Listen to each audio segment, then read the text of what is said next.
दृष्टि आईएएस के audio article programme में एक बार फिर से आपका स्वागत है। मेरा नाम है सपना कुशवाहा। आज का हमारा आर्टिकल पर्यावरण एवं पारिस्थितिकी के महत्वपूर्ण भाग क्योटो प्रोटोकॉल से संबंधित है। यूपीएससी की प्रारंभिक और मुख्य दोनों परीक्षाओं में इस भाग से प्रश्न पूछे जाते रहे हैं। यह आर्टिकल आपके उत्तर लेखन की गुणवत्ता बढ़ाने में सहायता करेगा। ये ऑडियो आर्टिकल सामान्य अध्ययन प्रश्न पत्र 3 के पर्यावरण एवं पारिस्थितिकी खंड से जुड़ा है। तो आइए आर्टिकल की शुरुआत करते हैं। वर्तमान समय में जलवायु परिवर्तन एक वैश्विक समस्या बन चुका है। बहुत सारे राष्ट्रीय और अंतर्राष्ट्रीय संगठन इस समस्या के निराकरण के लिए प्रयासरत हैं, लेकिन इस समस्या के लिए पहली बार वैश्विक स्तर पर देशों को एक साथ लेकर आया क्योटो प्रोटोकॉल। बता दें कि क्योटो प्रोटोकॉल एक अंतर्राष्ट्रीय संधि है जो संयुक्त राष्ट्र framework convention on climate change यानी UNFCCC के तहत 1997 में जापान के क्योटो शहर में अपनाई गई थी। यह प्रोटोकॉल विशेष रूप से ग्रीन हाउस गैसों के उत्सर्जन को नियंत्रित करने पर केंद्रित था, जो मुख्य रूप से जलवायु परिवर्तन के लिए जिम्मेदार माने जाते हैं। क्योटो प्रोटोकॉल ने औद्योगिक देशों पर उत्सर्जन में कटौती की जिम्मेदारी डाली और इन्हें अंतर्राष्ट्रीय स्तर पर प्रतिबद्ध किया। इसने औद्योगिक देशों को अपने ग्रीन हाउस गैसों के उत्सर्जन को 1990 के स्तर से 5.2% तक घटाने का एक कानूनी बंधन लागू किया। इस संधि ने जलवायु परिवर्तन के मुद्दे पर दुनिया भर के देशों के बीच सहयोग और जिम्मेदारी को बढ़ावा दिया। इस ऑडियो आर्टिकल में क्योटो प्रोटोकॉल से संबंधित विविध पहलुओं पर विस्तार से चर्चा की गई है। सबसे पहले जानते हैं क्योटो प्रोटोकॉल की शुरुआत कैसे हुई। क्योटो प्रोटोकॉल को 11 दिसंबर 1997 को क्योटो, जापान में 160 देशों की बैठक में स्वीकार किया गया। इसे 16 फरवरी 2005 को कानूनी रूप से लागू किया गया। इस प्रोटोकॉल का कार्यकाल 2008 से 2012 तक था और इसके अंतर्गत सम्मिलित देशों को अपनी ग्रीन हाउस गैसों के उत्सर्जन को 1990 के स्तर से 5.2% तक कम करने का लक्ष्य दिया गया। क्योटो प्रोटोकॉल का प्रमुख उद्देश्य जलवायु परिवर्तन के प्रभावों को कम करना और वैश्विक तापमान को 2 डिग्री सेल्सियस से ज़्यादा न बढ़ने देना था। इसके तहत ग्रीन हाउस गैसों के उत्सर्जन को स्थिर करने के प्रयास किए गए। उल्लेखनीय है कि क्योटो प्रोटोकॉल में 6 प्रमुख ग्रीन हाउस गैसों को लक्षित किया गया था: carbon dioxide, methane, nitrous oxide, hydrofluorocarbons, perfluorocarbons और सल्फर हेक्साफ्लोराइड। इन गैसों के उत्सर्जन में कटौती करने से जलवायु परिवर्तन की गति को धीमा किया जा सकता था। इस प्रोटोकॉल ने विकसित देशों को उनके उत्सर्जन को कम करने के लिए कानूनी रूप से बाध्य किया, लेकिन विकासशील देशों को इस प्रोटोकॉल के तहत उत्सर्जन में कटौती करने का निर्देश नहीं दिया गया। विकसित देशों को अपने उत्सर्जन स्तरों को 1990 के मुकाबले औसतन 5.2% तक घटाने का लक्ष्य निर्धारित किया गया था। इसके अलावा क्योटो प्रोटोकॉल में कुछ लचीले तंत्र भी शामिल थे, जैसे कि संयुक्त कार्यान्वयन, स्वच्छ विकास तंत्र और उत्सर्जन व्यापार, जो देशों को उनके निर्धारित लक्ष्य को पूरा करने में मदद करने के लिए वित्तीय और तकनीकी उपायों को अपनाने की अनुमति देते थे। आइए अब जानते हैं कि क्योटो प्रोटोकॉल का महत्व अथवा योगदान क्या है। क्योटो प्रोटोकॉल का महत्व केवल एक अंतर्राष्ट्रीय संधि के रूप में नहीं, बल्कि एक वैश्विक जलवायु नीति के प्रतीक के रूप में भी है। यह जलवायु परिवर्तन को रोकने के लिए दुनिया भर के देशों को जिम्मेदार ठहराने का पहला औपचारिक प्रयास था। क्योटो प्रोटोकॉल ने जलवायु परिवर्तन के मुद्दे को वैश्विक स्तर पर प्रमुखता दी और इसे मान्यता दिलाई कि पर्यावरणीय संकट केवल कुछ देशों की समस्या नहीं है, बल्कि यह समग्र रूप से सभी देशों के लिए एक साझा चुनौती है। इसके लागू होने से वैश्विक स्तर पर जलवायु नीति को नई दिशा मिली और इसके बाद आने वाले समझौतों जैसे पेरिस समझौते के लिए यह एक मजबूत आधार तैयार किया गया। साथ ही क्योटो प्रोटोकॉल ने ग्रीन हाउस गैसों के उत्सर्जन में कटौती के लिए विकसित देशों को कानूनी रूप से बाध्य किया। इससे पहले जलवायु परिवर्तन के प्रभावों को नियंत्रित करने के लिए जो भी प्रयास किए गए थे, वे मुख्यतः स्वैच्छिक थे। क्योटो प्रोटोकॉल ने विकसित देशों पर उत्सर्जन को कम करने का एक निर्धारित लक्ष्य रखा और इसके लिए उन्हें अंतर्राष्ट्रीय स्तर पर जिम्मेदार ठहराया। इससे देशों को यह एहसास हुआ कि जलवायु परिवर्तन के प्रभावों को रोकने के लिए एक समन्वित प्रयास की आवश्यकता है। इसके अंतर्गत क्योटो प्रोटोकॉल ने एक अद्वितीय तंत्र प्रस्तुत किया जिसे उत्सर्जन व्यापार कहा गया।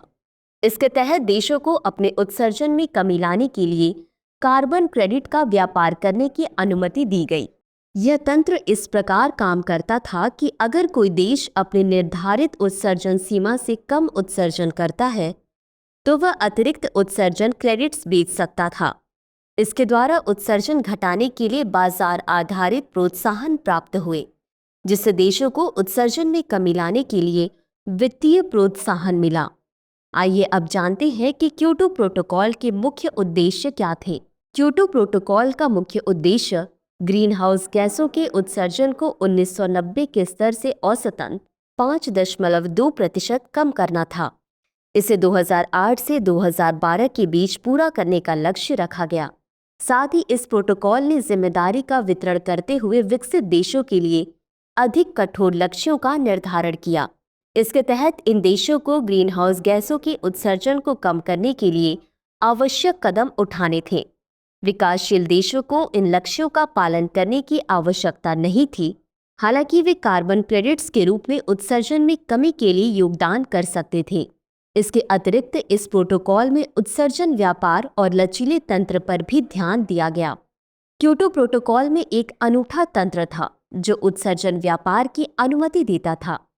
इसके तहत विकसित देशों को अपनी तय सीमा से कम उत्सर्जन करने पर अतिरिक्त क्रेडिट्स मिलते थे, जिन्हें अन्य देशों को बेच सकते थे। इससे उत्सर्जन कम करने के लिए वैश्विक सहयोग को प्रोत्साहन मिलता था। इसके अलावा संयुक्त कार्यान्वयन और स्वच्छ विकास तंत्र जैसी व्यवस्था भी बनाई गई, जिससे विकासशील देशों में पर्यावरणीय परियोजनाओं का समर्थन किया जा सके। इस प्रोटोकॉल को कुछ वैश्विक आलोचनाओं का भी सामना करना पड़ा। आइए इन आलोचनाओं के बारे में जानते हैं। क्योटो प्रोटोकॉल को लागू करने में कई चुनौतियां आई। सबसे बड़ी आलोचना यह रही कि प्रमुख देशों ने प्रोटोकॉल को हस्ताक्षरित करने के बाद इसमें शामिल होने से मना कर दिया या इसे पूरी तरह से लागू नहीं किया।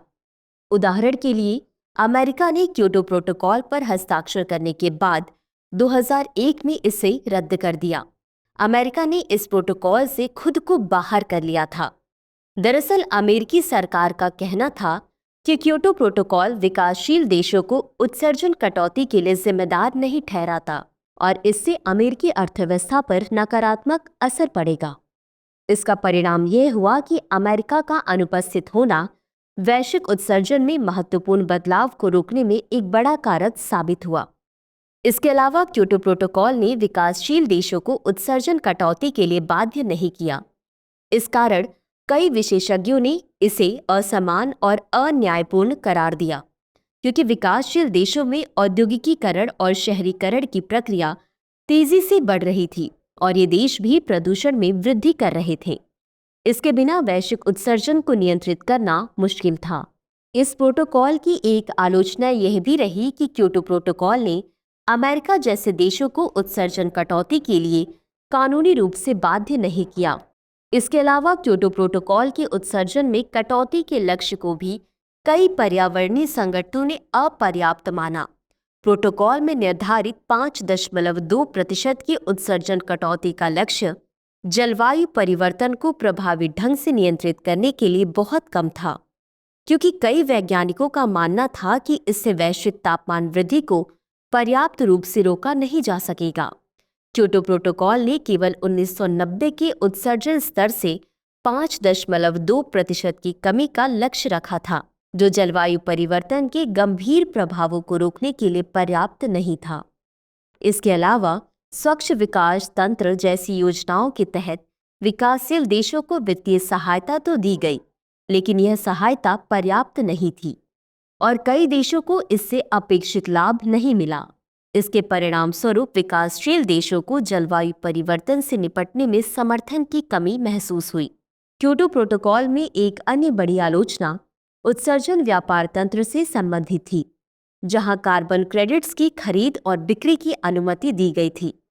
हालांकि इस तंत्र ने उत्सर्जन घटाने के लिए वित्तीय प्रोत्साहन प्रदान किए, लेकिन यह भी भ्रष्टाचार और धोखाधड़ी के मामलों का कारण बना।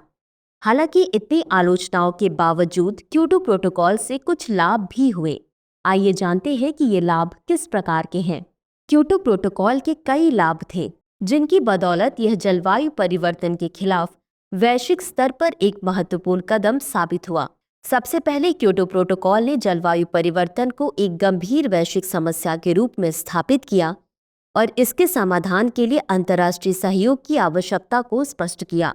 इस प्रोटोकॉल ने प्रदूषण और ग्रीन हाउस गैसों के उत्सर्जन को नियंत्रित करने के लिए एक वैश्विक ढांचा तैयार किया, जो पर्यावरणीय जिम्मेदारी को साझा करने की दिशा में एक बड़ा कदम था।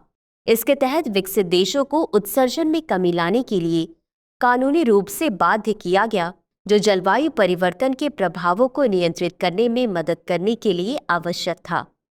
साथ ही क्योटो प्रोटोकॉल ने उत्सर्जन व्यापार की अवधारणा को पेश किया, जो एक नया और प्रभावी तंत्र था। इसके तहत यदि कोई देश अपने उत्सर्जन कटौती के लक्ष्यों को पार करता है, तो वह अतिरिक्त उत्सर्जन क्रेडिट्स दूसरे देशों को बेच सकता था। इससे देशों को उत्सर्जन घटाने के लिए वित्तीय प्रोत्साहन मिला और एक वैश्विक बाजार का निर्माण हुआ, जिसमें उत्सर्जन घटाने के उपायों को प्रोत्साहित किया गया। यह तंत्र न केवल उत्सर्जन कटौती में मदद करता था, बल्कि वैश्विक स्तर पर वित्तीय सहयोग और निवेश को बढ़ावा भी देता था, खासकर विकासशील देशों में पर्यावरणीय परियोजनाओं के लिए। इसके अलावा क्योटो प्रोटोकॉल ने स्वच्छ विकास तंत्र की शुरुआत की, जो विकासशील देशों को अपने कार्बन उत्सर्जन को घटाने के लिए वित्तीय सहायता प्रदान करता था। इसके माध्यम से विकसित देशों को विकासशील देशों में पर्यावरणीय परियोजनाओं के लिए निवेश करने की अनुमति थी, जैसे कि नवीकरणीय ऊर्जा परियोजनाएं या अन्य जलवायु परिवर्तन को नियंत्रित करने वाले उपाय। इससे विकासशील देशों को नई तकनीकों और फंडिंग का लाभ मिला, जिससे वे अपने पर्यावरणीय लक्ष्यों को पूरा करने में सक्षम हुए। निष्कर्ष: क्योटो प्रोटोकॉल जलवायु परिवर्तन से निपटने की दिशा में एक महत्वपूर्ण कदम था। इसके द्वारा स्थापित उत्सर्जन कटौती लक्ष्य, उत्सर्जन व्यापार तंत्र और विकासशील देशों को प्रोत्साहन देने की योजना ने पर्यावरणीय पहलुओं पर वैश्विक नीति को आकार दिया। हालांकि क्योटो प्रोटोकॉल में कुछ कमियां थीं, खासकर अमेरिका की अनुपस्थिति और विकासशील देशों को लक्ष्य निर्धारित करने से बचने का अधिकार। फिर भी इसके द्वारा शुरू की गई प्रक्रियाएं आज भी जलवायु नीति में महत्वपूर्ण हैं। क्योटो प्रोटोकॉल ने जलवायु परिवर्तन के खिलाफ वैश्विक स्तर पर चर्चा को बढ़ावा दिया और जलवायु नीति के लिए एक मार्गदर्शक के रूप में कार्य किया।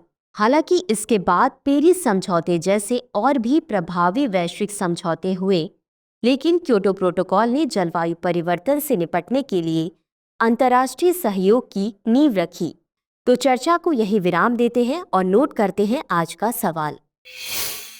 क्योटो प्रोटोकॉल ने जलवायु परिवर्तन रोकने के वैश्विक प्रयास की नींव रखी, कथन की समीक्षा कीजिए। तो व्यूवर्स, आज के लिए बस इतना ही। मिलते हैं अगले एपिसोड में किसी नए टॉपिक के साथ। तब तक के लिए धन्यवाद। डियर व्यूवर्स, अपने एग्जाम की तैयारी को और बेहतर करने के लिए हमारे चैनल को लाइक, शेयर और सब्सक्राइब करना न भूलें।